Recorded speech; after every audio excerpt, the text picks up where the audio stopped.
Bom dia, hoje é sábado, 4 de novembro de 2023.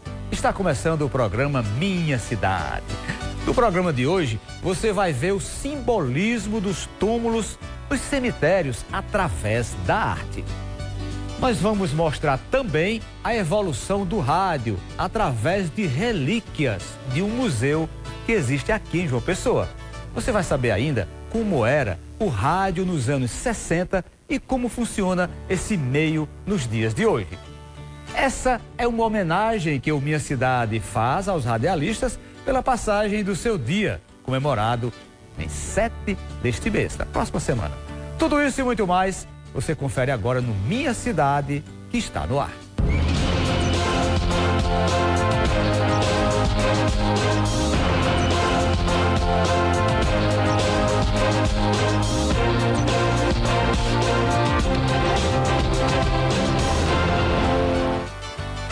Muito bom dia, você ligado no programa Minha Cidade, neste sábado maravilhoso, você que está em casa, você que está também no celular, nos assistindo pelo YouTube, muito obrigado pela sua audiência. E você vai conhecer agora o Museu do Rádio Paraibano, que fica aqui na capital. O local visa preservar a memória do rádio e de seus agentes ao longo dos anos. Acompanhe. A história do rádio na Paraíba está registrada em equipamentos, discos, CDs, fotografias, livros e muito saudosismo. No painel na parede, uma viagem no tempo através das emissoras mais antigas do estado. A Rádio Tabajara foi a primeira a ser implantada na Paraíba e o Museu do Rádio foi criado com a memória dos 86 anos da emissora. Aqui, os visitantes são convidados a conhecerem antigos transmissores gigantes. Podem ser vistos também gravadores de rolos, cartuchos e uma mesa usada até a década de 1980.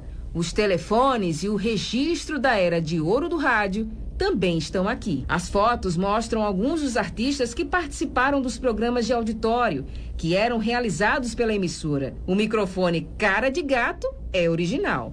Artistas como Nelson Gonçalves, Luiz Gonzaga, Jackson do Pandeiro e muitos outros famosos da época participaram dos programas. Pela boa atuação, a rádio chegou a ganhar até disco de ouro em 1937. Só a Tabajara e outras 3 emissoras do país chegaram a receber essa comenda. O museu preserva discos de vinis, que poderão ser reproduzidos nessa mesa de áudio. Foi a primeira mesa da Rádio Tabajara, né? E está aqui, funciona. Antigamente era 4 microfones, né? 2 picapes e o resto aqui telefone e cartucheira. Então tá aqui bonito. E o antigão aqui... Esse é melhor do que o de hoje, você ia transmitir um jogo, nenhum barulho chegava no seu ouvido. Não, aqui era show de bola. Você ia para o Almeidão, você ia para qualquer campo de futebol, levava ele aqui, era bonito demais, tá certo? E a Tabajara, não só a Tabajara, como a emissora de rádio pequena, né? A EMS.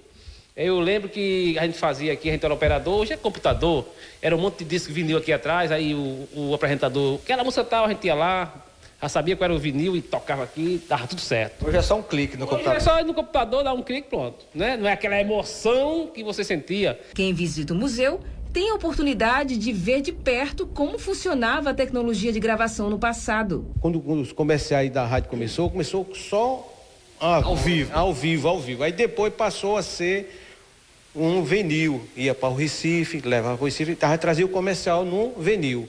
Aí depois do vinil passou para o cartucho, que era feito nessa mesa aqui, ó.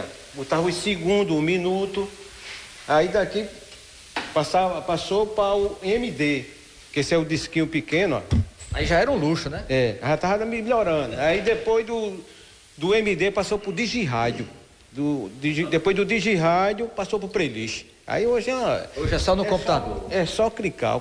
Às vezes automaticamente já não precisa nem ninguém clicar, né? Já tem um playlist. Precisa, vai direto, Vai melhor ao vivo, né? O Museu do Rádio Paraibano tem menos de 1 ano e funciona na Rádio Tabajara. A proposta da direção é enriquecer o acervo com a contribuição de outras emissoras do estado. A Tabajara é a rádio mais antiga do estado, possui um acervo riquíssimo, né? Equipamentos e gravações de programas antigos, fotografias, tudo que relembre e conte a história do rádio paraibano. Então a ideia definida pela presidente da IPC, da NH6 e conosco, foi de não fazer um museu da Rádio Tabajara, um museu do rádio paraibano. Tanto que aqui nós estamos aqui com a linha de tempo contando a história da Rádio Tabajara, né, que é a rádio mãe. Primeira linha de cima, né? Primeira linha de cima. E aqui embaixo a linha de tempo de todas as emissoras de rádio do interior do estado, as mais antigas do interior do estado, que a gente está entrando em contato já com os proprietários de cada emissora dessa, para a gente, a partir do próximo ano, a gente trazer equipamentos e trazer gravações de programas de lá do interior, para agregar a esse acervo do Museu do Rádio Paraibano. Pois é, minha gente, você pode visitar esse museu, fica na Rádio Tabajara, ali na Pedro II. Se você for só com 2 ou 3 pessoas, não precisa nem agendar. Você chega lá e diz que quer conhecer o museu e tem funcionários lá do museu para lhe acompanhar, explicar os equipamentos dos anos 60, dos anos 40, a evolução e como funciona hoje. Interessante é que tem uma mesa de som lá que funciona, né? Você vai ver lá uma rádio dos anos 70, dos anos 80 funcionando lá no museu e não paga nada. Você vai lá, agora se for um grupo grande, você vai ter que agendar para eles se organizarem, porque o espaço lá não é muito grande, então eles fazem questão de fazer a coisa bem organizada para não ter tumulto e todo mundo ter a orientação devida para conhecer o que foi e o que é o Rádio Paraibano. No dia 7 de novembro também é comemorado o Dia do Radialista e nós fomos conhecer como se deu essa mudança da outra era do rádio para a atualidade. Veja a matéria. Da primeira transmissão no Brasil em 1922 para hoje, o rádio passou por muita modificação. Mudanças em equipamentos, melhorias na qualidade da transmissão e de receptores. E nesses 101 anos no ar, o rádio diverte e informa através dos seus profissionais, os radialistas. Alguns que presenciaram as grandes evoluções no rádio ainda estão em atividade. Um deles é Jorge Blau, narrador esportivo. Ele começou a trabalhar em 1977 e relembra como era naquela época. Tinha jogo que a gente ia transmitir e não tínhamos certeza que a transmissão estava saindo, porque você não tinha o verdadeiro RX, que era 2 fios com 4 pernas, 2 era para transmissão e 2 pernas para a recepção. Você mandava e não sabia que estava chegando. Passei por isso, sofri muitas das vezes, às vezes na metade da transmissão, quando você adquiria o sinal, perdia mais uma vez e você ia até o final. Depois da jornada era que você ligava para saber se estaria dado tudo certo ou não. A facilidade hoje para se transmitir está muito melhor. Agora, é bom se fazer uma observação, né? A tecnologia, ela é excelente, excepcional, boa, não tem nem adjetivos para se dizer da positividade. Agora, quando falha, meu amigo, aí cai tudo, aí vai tudo pelo ralo, como se diz. Eudes Moacir Toscano, com quase 82 anos, é outra memória viva do rádio. Ele começou a narrar futebol em 1960. Já está aposentado, mas passou por todas as mudanças que o rádio teve. Era uma época em que a Tabajara tinha uma excelente equipe. Marcos Aurélio, Ivan Tomás, Norá, Marciano Soares, Newton Nunes, que é um piauiense, que estudava medicina aqui. Era uma equipe, Ivan Bezerra, era uma equipe muito boa. Geraldo Cavalcante. Geraldo era o homem da abertura, né? Fazia abertura. Hoje, a sequência de trabalho em rádio, ela é facilitada. Porque antes, você tinha dificuldade de transmissão. Quantas transmissões? Há pouco eu conversava ali que saí daqui para fazer uma transmissão de Brasil e Haiti, em Brasília, e mandaram o meu som. A Embratel mandou o meu som de Brasília para o Rio Grande do Sul. Nós tínhamos Marciano Soares transmitindo em paralelo no Rio Grande do Norte. Foi a transmissão que ficou no ar, porque eu transmiti o jogo inteiro para o Rio Grande do Sul. Quer dizer, são coisas que a modernização hoje não faz mais isso. Eudes lembra até da narração que ele fez de um gol que a seleção brasileira aplicou no Paraguai em 1969, 54 anos atrás, e ele não esqueceu nenhum detalhe. Olha a bola com o Félix. Félix lançando para Carlos Alberto pegando pela lateral direita, deixa a bola para Brito, Brito toca para Piazza, Piazza abriu pela esquerda para Rildo, Rildo aprofunda agora na ponta esquerda para Edu, Edu vai fazer o cruzamento, vai levantar a bola para a boca do gol, para Tostão, entrou Pelé, passou! Um gol!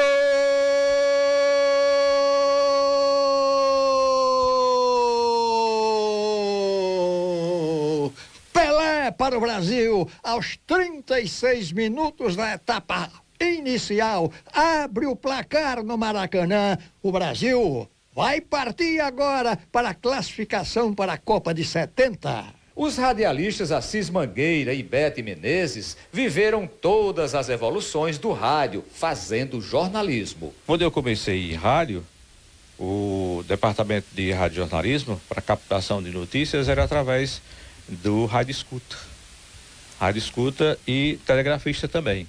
Eu sou dessa época. A gente gravava os noticiários das outras rádios, vamos dizer assim, no Rio de Janeiro, Rádio Globo, Rádio Nacional, São Paulo, Bandeirantes, Sociedade da Bahia, essas emissoras assim, também aqui do Recife, Rádio Jornal do Comércio, e a gente captava as notícias. Redigia de novo. Copo descava, como diz a história, e fazia o trabalho, né? Aqui tinha os repórteres e tinha também as assessorias que realmente mandava, né? Release escrito, os releases pra gente e a gente divulgava. Teletipo, que inclusive eu passava, era no jornal A União, e a gente se abastecia realmente, passava por lá e pegava as notícias do teletipo. E levava para a Rádio Tabajara, e nessa época a Rádio Tabajara funcionava na João Machado, né? Então era isso, e a gente aproveitava esse material. Era trabalhoso, né? Demais. Quando havia dificuldade na escuta, havia dificuldade, que a gente não captava direito o que era que o locutor estava falando, e a gente mesmo inventava e dava certo, né? Já substituía alguma coisa e dava certo. Eu comecei em rádio, né, noutra emissora, fazendo Antena 4, passei para a classe A, tive o prazer de trabalhar com Alberto Arcela, Deodato Borges Pai, não é? E foi realmente num período em que eu era apenas locutora, não é? E depois eu vi passar os operadores serem retirados, né? E ficou a locooperação e eu aprendi a fazer locooperação também. Então era muito... Foi por esse período, né, Beth? Com aqueles picapes emendando, não é? No melhor estilo DJ, passei por esse período, exatamente. Depois vieram cartucheiras, todo aquele aparato, né, que hoje a gente tem cada vez mais fácil. Hoje você tem rádio pela internet, não é? Faz tudo sozinho, né? Faz praticamente tudo sozinho. O locutor faz tudo só, né? Faz tudo só, exatamente. Deu mais agilidade, né, ao profissional. Mas ele precisa ainda ter muita criatividade, muito talento. O talento tem que ter. Tem que ter. Né? E o rádio eu acho que o rádio é muito bom para desenvoltura. Né? Você que trabalha em rádio, você aprende a ter desenvoltura, a ter que falar com as pessoas, a ter empatia, não é? Com a notícia, com o ouvinte, para que ele tenha empatia de volta com você também. Para locutores da nova geração, como Binho Aguirre e Alisson Cardoso, do Sistema Arapuã de Comunicação, o rádio é bem mais fácil e ágil de fazer. Graças a Deus já peguei tudo informatizado. Tô na luta aí desde 2013, comecei lá em Recife e agora aqui em João Pessoa, no Sistema Arapuã. E hoje você é aquela história do loco-operador, né? É, isso mesmo, a gente opera e faz a interação com o ouvinte manda mensagem, a gente põe no ar, o ouvinte faz o programa junto comigo, né? Eu costumo dizer isso, não faço o programa sozinho não, a gente opera e faz aquele auê. Agora eu posso fazer, tá tocando lá a música, a sequência milionária, né? A pessoa vai anotando, mandando as 10 músicas para concorrer aí aos R$500, mas daqui a pouquinho tem que correr para lá de novo. É muito bom, satisfatório saber que a gente tem essa tecnologia que nos favorece a dar uma fluência à programação. Hoje A gente tem o WhatsApp, as redes sociais que nos fazem conectar o ouvinte, né, junto com essa modernidade, pegar essa linguagem e trazer para o rádio moderno de hoje. A Sucesso FM, ela tem uma linguagem muito fácil, né, muito clara também. A gente tem sempre assim, uma facilidade de lançar uma pergunta e esperar com que essa pergunta ela movimente tanto na rádio como pós. A exemplo disso, eu encontro pessoas na rua que me perguntam: cara, aquela pergunta que você fez foi muito engraçada. Aqui em casa todo mundo debateu, eu acabei brigando com minha mulher por causa disso também, então é muito engraçado, né? E muita gente às vezes nem escuta no radinho mesmo, nas redes sociais, né? Nas redes sociais, através do aplicativo Rádiosnet, entre outras plataformas, e também assim como esse vídeo, né? Já dá pra você, hoje no rádio tem dessas coisas, né? De você saber quem tá falando, porque antigamente não tinha isso não, né? Agora você já sabe, isso aí é Alisson, lá da Sucesso, cara que faz as manhãs, e quando vê uma imagem do Sérgio, sabe que ele é o programador, o diretor, e quando vê Johnny, sabe que ele é o locutor da tarde, Sérgio Lima, o Edson Costa, toda a equipe. Acaba que fica essa aproximação, ela fica mais curta, né? E graças à internet e toda essa modernidade que tem o rádio nos dias de hoje. E para quem trabalha como diretor, a exemplo de Sérgio Cruz, existe muita história para contar. Sérgio hoje é gerente de 6 emissoras do Sistema Arapuã. Quando eu entrei no rádio foi em 93 e justamente estava surgindo o computador no rádio, né? Tinha na parte administrativa, mas não na parte de estúdio. E foi muito bacana, porque a gente usava cartucheira para hora certa, os comerciais. E vinhetas. E aí a gente começou a tirar o passadisco, né? E colocar o MD, e do MD chegar o computador na época. Sérgio lembra que com a chegada das novas tecnologias, teve gente que chegou até a pedir demissão. Inclusive pediu demissão, você acredita? Pediu demissão porque não aceitava. Computador. Achava que o computador não entrava na cabeça dele na época. Foi muito engraçado essa situação. E aí, você passou toda essa demanda. Como é fazer rádio hoje, para você que sempre geriu, né, gerente? É muito mais fácil. Se tornou mais fácil, porque os programas hoje acabam facilitando nossa vida, né? Hoje a gente tem um programa de Maker, que é um programa que a gente usa para fazer a programação musical, né? Para fazer para tantas rádios, né? Então, assim, acaba facilitando bastante. Antigamente a gente tinha que bater na máquina de escrever, tirar a cópia, colocar no estúdio, a discotecaria ia separar os discos e tal. Então tinha toda essa mobilidade. Agora não, agora o computador já tem todas as músicas, facilitou muito. Agora tem uma coisa. Você é primeiro lugar aqui na Sucesso. É mais difícil fazer sucesso hoje que antigamente. Antigamente você podia ter notícia exclusiva, você podia fazer um programa diferente, não tinha internet para o cara bisbilhotar. Hoje é mais difícil, né? Hoje é mais difícil, né? Com o advento da rede social, da internet, se tornou mais difícil. Porém também mais gostoso, assim, competitivo de fazer e tal. Você tem aquela coisa de chegar primeiro, fazer uma ação, fazer uma brincadeira, fazer uma história no ar, né? Então, assim, a Sucesso, como você citou bem, por conta do E Se Fosse Você, hoje é uma rádio que todo mundo, né, escuta, porque é a rádio novela no rádio novamente. Nossa, muito obrigado aí a essas memórias vivas do rádio, a exemplo de Eudes Moacir Toscano, Assis Mangueira, né? O Eudes, você viu aí, ele vai fazer 83 anos, lúcido, ainda lembrou desse gol de 1969, com todos os detalhes, quando a seleção brasileira jogou com o Paraguai, salvo engano, naquele tempo, e ele narrou esse gol bem direitinho. O Jorge Blau também, que narrou um gol antigo, que ele lembrou aí. Esses caras aí são memória viva do rádio paraibano. Eu começou no rádio em 1960, e se colocasse ele para narrar jogo ainda hoje, ele daria um show, com certeza. Um abração, Eudes Toscano, e a todos vocês, radialistas. Eu também sou radialista e jornalista, trabalhei na Rádio Tabajara, passei por todas essas mudanças, sei como foi o rádio dos anos 80 e também o rádio de hoje. Parabéns também aos nossos locutores aqui que participaram dessa matéria. Nós vamos agora a um pequeno intervalo e voltamos daqui a pouquinho. E a gente, na volta, vai mostrar para você os destaques e simbolismo dos túmulos nos cemitérios. É daqui a pouquinho.